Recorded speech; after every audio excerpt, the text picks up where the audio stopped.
ओम शांति। 9 जनवरी 2022। अव्यक्त मुरली रिवाज 21/12/89। टॉपिक त्रिदेव रचयिता द्वारा वरदानों की प्राप्ति। आज त्रिदेव रचयिता अपनी साकारी और आकारी रचना को देख रहे हैं। दोनों रचना अति प्रिय हैं, इसलिए रचता रचना को देख हर्षित होते हैं। रचना सदा ये खुशी के गीत गाती कि वह रचता, और रचता सदा यह गीत गाते वह मेरी रचना। रचना प्रिय है, जो प्रिय होता है उसको सदा सब कुछ देकर संपन्न बनाते हैं। तो बाप ने हर एक श्रेष्ठ रचना को विशेष तीनों संबंध से कितना संपन्न बनाया है। बाप के संबंध से दाता बन ज्ञान खजानों से संपन्न बनाया। शिक्षक रूप से भाग्य विधाता बन अनेक जन्मों के लिए भाग्यवान बनाया। सतगुरु के रूप में वरदाता बन वरदानों से झोली भर देते। यह है अविनाशी स्नेहा प्यार। प्यार की विशेषता यही है, जिससे प्यार होता है उसकी कमी अच्छी नहीं लगेगी। कमी को कमाल के रूप में परिवर्तन करेंगे। बाप को बच्चे की कमी सदा कमाल के रूप में परिवर्तन करने का सदा शुभ संकल्प रहता है। प्यार में बाप को बच्चों की मेहनत देखी नहीं जाती। कोई मेहनत आवश्यक हो तो करो, लेकिन ब्राह्मण जीवन में मेहनत करने की आवश्यकता ही नहीं, क्योंकि दाता, विधाता और वरदाता तीनों संबंध से इतने संपन्न बन जाते हो जो बिना मेहनत रूहानी मौज में रह सकते हो। वर्षा भी है, पढ़ाई भी है और वरदान भी है, जिसको तीनों रूप से प्राप्ति हो। ऐसे सर्व प्राप्ति वाली आत्माओं को मेहनत करने की क्या आवश्यकता है। कभी वर्षे के रूप में बाप को दाता के रूप में याद करो तो रूहानी अधिकारीपन का नशा रहेगा। शिक्षक के रूप में याद करो तो गॉडली स्टूडेंट अर्थात भगवान के स्टूडेंट हैं। इस भाग्य का नशा रहेगा। सतगुरु हर कदम में वरदानों से चला रहा है। हर कर्म में श्रेष्ठ मत वरदाता का वरदान है। जो हर कदम श्रेष्ठ मत से चलते हैं उसको हर कदम में कर्म की सफलता का वरदान सहज और स्वतः और अवश्य प्राप्त होता है। सतगुरु की मत श्रेष्ठ गति को प्राप्त कराती है। गति सतगति को प्राप्त कराती है। श्रेष्ठ मत और श्रेष्ठ गति अपने स्वीट होम अर्थात गति और स्वीट राज अर्थात सतगति, इसको तो प्राप्त करते ही हो, लेकिन ब्राह्मण आत्माओं को और विशेष गति प्राप्त होती है। वह है इस समय भी श्रेष्ठ मत के श्रेष्ठ कर्म का प्रत्यक्ष फल अर्थात सफलता। ये श्रेष्ठ गति सिर्फ संगम युग पर ही आप ब्राह्मणों को प्राप्त है। इसलिए कहते हैं जैसी मत वैसी गत। वो लोग तो समझते हैं मरने के बाद गति मिलेगी, इसलिए अंतमति सो गति कहते हैं। लेकिन आप ब्राह्मण आत्माओं के लिए इस अंतिम मरजीवा जन्म में हर कर्म की सफलता का फल अर्थात गति प्राप्त होने का वरदान मिला हुआ है। वर्तमान और भविष्य सदा गति सतगति है ही। भविष्य की इंतजार में नहीं रहते हो। संगम की प्राप्ति का यही महत्व है। अभी अभी कर्म करो और अभी अभी प्राप्ति का अधिकार लो। इसको कहते हैं एक हाथ से दो, दूसरे हाथ से लो, कभी मिल जाएगा व भविष्य में मिल जाएगा। ये दिलासे का सौदा नहीं है, तुरंत दान महापुण्य, ऐसी प्राप्ति है। इसको कहते हैं झटपट का सौदा। भक्ति में इंतजार करते रहो, मिल जाएगा मिल जाएगा। भक्ति में है कवि और बाप कहते हैं अभी लो। आदि स्थापना में भी आपकी प्रसिद्धता थी कि यहाँ साक्षात्कार झटपट होता है और होता भी था, तो आदि से झटपट का सौदा हुआ। इसको कहते हैं रस्ता का रचना से सच्चा प्यार। सारे कल्प में ऐसा प्यारा कोई हो नहीं सकता, कितने भी नामी ग्रामी प्यारे हों, लेकिन यह है अविनाशी प्यार और अविनाशी प्राप्ति। तो ऐसा प्यारा कोई हो नहीं सकता। इसलिए बाप को बच्चों की मेहनत पर रहम आता है। वरदानी सदा वर्षे के अधिकारी कभी मेहनत नहीं कर सकते। भाग्य विधाता शिक्षक के भाग्यवान बच्चे सदा पास विद ऑनर होते हैं, ना फेल होते, ना कोई व्यर्थ बात फील करते हैं। मेहनत करने के कारण दो ही हैं, या तो माया के विघ्नों से फेल हो जाते बा संबंध संपर्क में, चाहे ब्राह्मणों के चाहे अज्ञानियों के, दोनों संबंध में कर्म में आते छोटी सी बात में व्यर्थ फील कर देते हैं, जिसको आप लोग फ्लू की बीमारी कहते हो। फ्लू क्या करता है? एक तो हलचल होती है, उसमें शरीर हिलता है और ये आत्मा की स्थिति हिलती है। मन हिलता और मुख कड़वा हो जाता है, यहाँ भी मुख से कड़वे बोल बोलने लग पड़ते हैं। और क्या होता है, कभी सर्दी कभी गर्मी चढ़ जाती है। यहाँ भी जब फीलिंग आती है तो अंदर जोश आता है, गर्मी चढ़ती है। इसने यह क्यों कहा, यह क्यों किया, ये जोश है। अनुभवी तो हो ना। और क्या होता है, खाना पीना कुछ अच्छा नहीं लगता है। यहाँ भी कोई अच्छी ज्ञान की बातें भी सुनाए तो भी उनको अच्छी नहीं लगेगी। आखिर रिजल्ट क्या होती, कमजोरी आ जाती है। यहाँ भी कुछ समय तक कमजोरी चलती है, इसलिए ना फेल हो ना फील करो। बाप दादा श्रेष्ठ मत देते हैं, शुद्ध फीलिंग रहे। मैं सर्वश्रेष्ठ अर्थात कोटों में कोई आत्मा हूँ। मैं देव आत्मा, महान आत्मा, ब्राह्मण आत्मा, विशेष पाठधारी आत्मा हूँ। इस फीलिंग में रहने वालों को व्यर्थ फीलिंग का फ्लू नहीं होगा। इस शुद्ध फीलिंग में रहो। जहाँ शुद्ध फीलिंग होगी वहाँ अशुद्ध फीलिंग नहीं हो सकती। तो फ्लू की बीमारी से अर्थात मेहनत से बच जाएंगे और सदा स्वयं को ऐसा अनुभव करेंगे कि हम वरदानों से पल रहे हैं, वरदानों से आगे उड़ रहे हैं, वरदानों से सेवा में सफलता पा रहे हैं।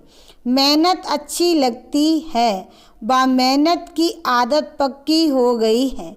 मेहनत अच्छी लगती बा मौज में रहना अच्छा लगता है। कोई कोई को मेहनत के काम बगैर और कोई काम अच्छा नहीं लगता है। उनको कुर्सी पर आराम से बिठाएंगे तो भी कहेंगे हमको मेहनत का काम दो। ये तो आत्मा की मेहनत है और आत्मा 63 जन्म मेहनत कर थक गई है। 63 जन्म ढूंढते रहे हैं ना। किसको ढूंढने में मेहनत लगती है ना, तो थके हुए पहले ही हो। 63 जन्म मेहनत कर चुके हो। अब 1 जन्म तो मौज में रहो, 21 जन्म तो भविष्य की बात है, लेकिन यह 1 जन्म विशेष है। मेहनत और मौज दोनों का अनुभव कर सकते हो। भविष्य में तो वहाँ ये सब बातें भूल जाएंगी। मज़ा तो अभी है, दूसरे मेहनत कर रहे हैं, आप मौज में हो। अच्छा, टीचर्स ने भक्ति की है, कितने जन्म भक्ति की है? इस जन्म में तो नहीं की है ना। आपकी भक्ति पहले जन्म में पूरी हो गई। कब से फिर भक्ति शुरू की? किसके साथ शुरू की? ब्रह्मा बाप के साथ साथ आपने भी भक्ति की है। कौन से मंदिर में की? तो भक्ति की भी आदि आत्माएं हो और ज्ञान मार्ग की भी आदि आत्माएं हो। आदि की भक्ति में अविचारी भक्ति होने के कारण भक्ति का आनंद सुख उस समय के प्रमाण कम नहीं हुआ। वह सुख और आनंद भी अपने स्थान पर श्रेष्ठ रहा। भक्त माला में आप हो।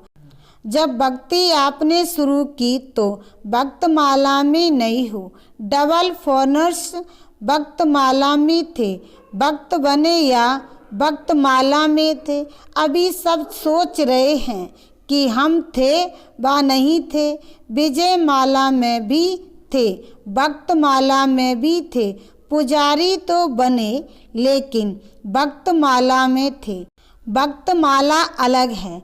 आप तो ज्ञानी सो भक्त बने, वह है ही भक्त। तो भक्त माला और ज्ञानियों की माला में अंतर है। ज्ञानियों की माला है विजय माला, और जो सिर्फ भक्त हैं ऐसे 9 भक्त जो भक्ति के बिना और बात सुनना ही नहीं चाहते, भक्ति को ही श्रेष्ठ समझते हैं। तो भक्त माला अलग, ज्ञान माला अलग है। भक्ति जरूर की लेकिन भक्त माला में नहीं कहेंगे, क्योंकि भक्ति का पाठ बजाने के बाद आप सबको ज्ञान में आना है। वह 9 भक्त हैं और आप 9 ज्ञानी हो। आत्माओं में संस्कारों का अंतर है। भक्त माना सदा मंगिता के संस्कार होंगे। मैं नीच हूँ, बाप ऊंचा है, ये संस्कार होंगे। वे रॉयल भिखारी हैं और आप आत्माओं में अधिकारीपन के संस्कार हैं। इसलिए परिचय मिलते ही अधिकारी बन गए। समझा? भक्तों को भी कोई जगह तो दो ना। दोनों में आप आएंगे क्या? उन्हों का भी आधा कल्प है, आपका भी आधा कल्प है। उन्हों को भी गायन माला में आना ही है। फिर भी दुनिया वालों से तो अच्छे हैं, और तरफ तो बुद्धि नहीं है, बाप की तरफ ही है। शुद्ध रहते हैं, पवित्रता का फल मिलता है। गायन योग्य होने का आपकी पूजा होगी, उन्हों की पूजा नहीं होती। सिर्फ स्टेचू बना के रखते हैं गायन के लिए। मीरा का कभी मंदिर नहीं होगा। देवताओं मिसल मीरा की पूजा नहीं होती, सिर्फ गायन है। अभी लास्ट जन्म में चाहे किसी को भी पूज लेवे, धरनी को भी पूजे तो वृक्ष को भी पूजे, लेकिन नियम प्रमाण उन्हों का सिर्फ गायन होता है, पूजन नहीं। आप पूज्य बनते हो तो आप पूजनीय आत्माएं हो। यह सदा नशा स्मृति में रखो। पूज्य आत्मा कभी कोई अपवित्र संकल्प को टच भी नहीं कर सकती। ऐसे पूज्य बने हो। अच्छा, चारों ओर के वर्षे के अधिकारी आत्माओं को सदा पढ़ाई में पास विद ऑनर्स होने वाले, सदा वरदानों द्वारा वरदानी बन औरों को भी वरदानी बनाने वाले। ऐसे बाप, शिक्षक और सतगुरु के प्यारे, सदा रूहानी मौज में रहने वाली श्रेष्ठ आत्माओं को बाप दादा का याद, प्यार और नमस्ते। पंजाब, राजस्थान ग्रुप, सदा अपने को होली हंस अनुभव करते हो। होली हंस अर्थात समर्थ और व्यर्थ को परखने वाले। वे जो हंस होते हैं वो कंकड़ और रत्न को अलग करते हैं, मोती और पत्थर को अलग करते हैं। लेकिन आप होली हंस किसको परखने वाले हो?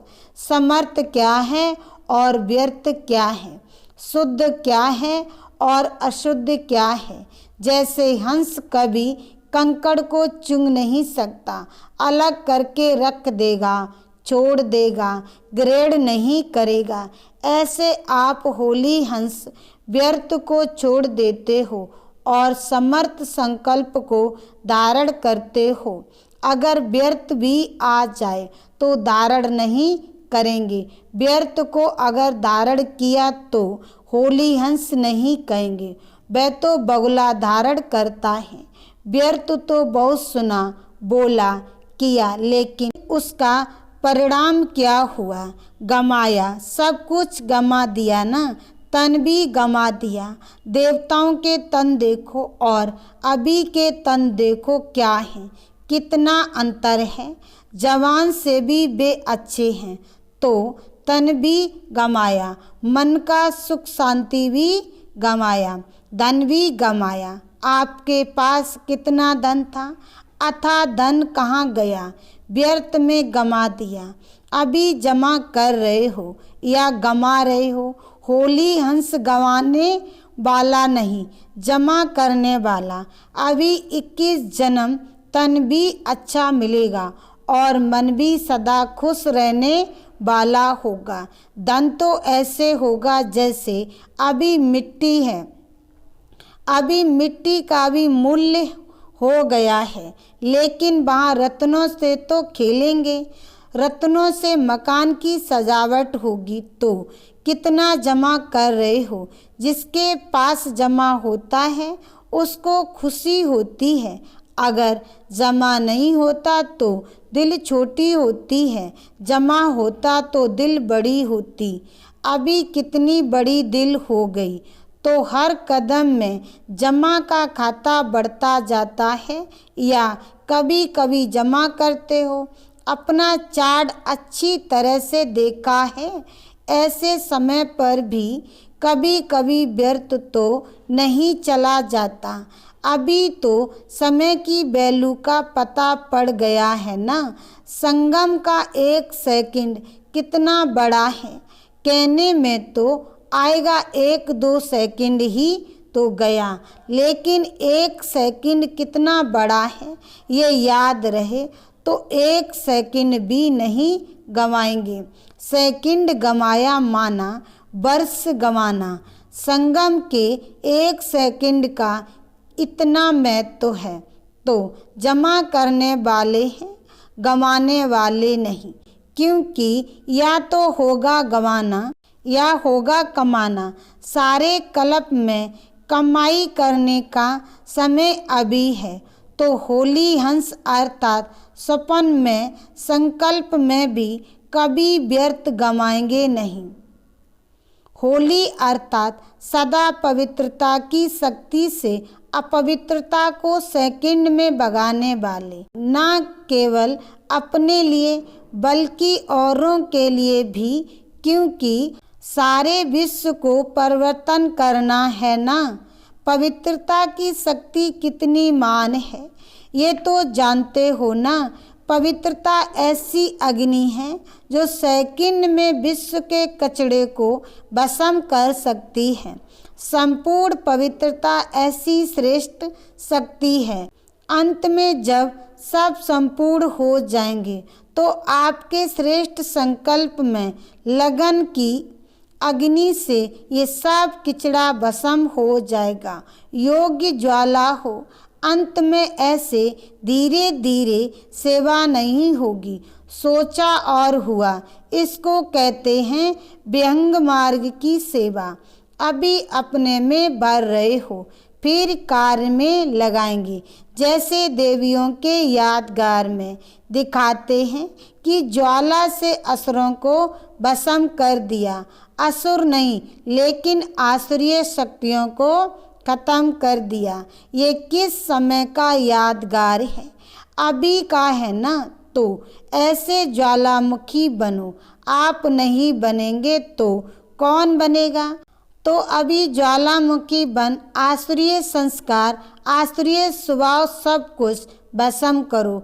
अपने तो कर लिए हैं ना, या अपने भी कर रहे हो? अच्छा, पंजाब वाले निर्भय तो बन गए, डरने वाले तो नहीं हो ना। ज्वालामुखी हो, डरना क्यों? मरे तो पड़े ही हो, फिर डरना किससे? और राजस्थान को तो राज्य अधिकार कभी भूलना नहीं चाहिए। राज भूल करके राजस्थान की रेती तो याद नहीं आ जाती। वहाँ रेत बहुत होती है ना। तो सदा नए राज की स्मृति रहे। सभी निर्भय ज्वालामुखी बन प्रकृति और आत्माओं के अंदर जो तमोगुण है उसे भस्म करने वाले बनो। ये बहुत बड़ा काम है। स्पीड से करेंगे तब पूरा होगा। अभी तो व्यक्तियों को ही संदेश नहीं पहुंचा है, प्रकृति की तो बात पीछे है। तो स्पीड तेज करो, गली गली में सेंटर हो, क्योंकि सरकमस्टांस प्रमाण एक गली से दूसरी गली में जा नहीं सकेंगे, एक दो को देख भी नहीं सकेंगे, तो घर घर में गली गली में हो जाएगा ना। अच्छा, वरदान। चलन और चेहरे द्वारा पुरुषोत्तम स्थिति का साक्षात्कार कराने वाले ब्रह्मा बाप समान भव। सार में कहा, जैसे ब्रह्मा बाप साधारण तन में होते भी सदा पुरुषोत्तम अनुभव होते थे। साधारण में पुरुषोत्तम की झलक देखी। ऐसे फॉलो फादर करो। कर्म बल साधारण हो लेकिन स्थितिमान हो। चेहरे पर श्रेष्ठ जीवन का प्रभाव हो।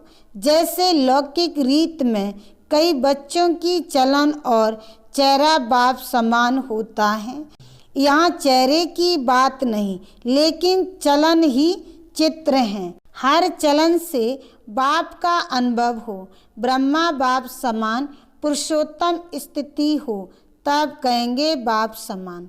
स्लोगन। जो एक रस स्थिति के श्रेष्ठ आसन पर स्थित रहता है वही सच्चा तपस्वी है। लवलीन स्थिति का अनुभव करो। यह परमात्म प्यार आनंदमय झूला है। इस सुखदाई झूले में सदा झूलते रहो। परमात्म प्यार में लवलीन रहो तो कभी कोई परिस्थिति व माया की हलचल आ नहीं सकती। ओम शांति।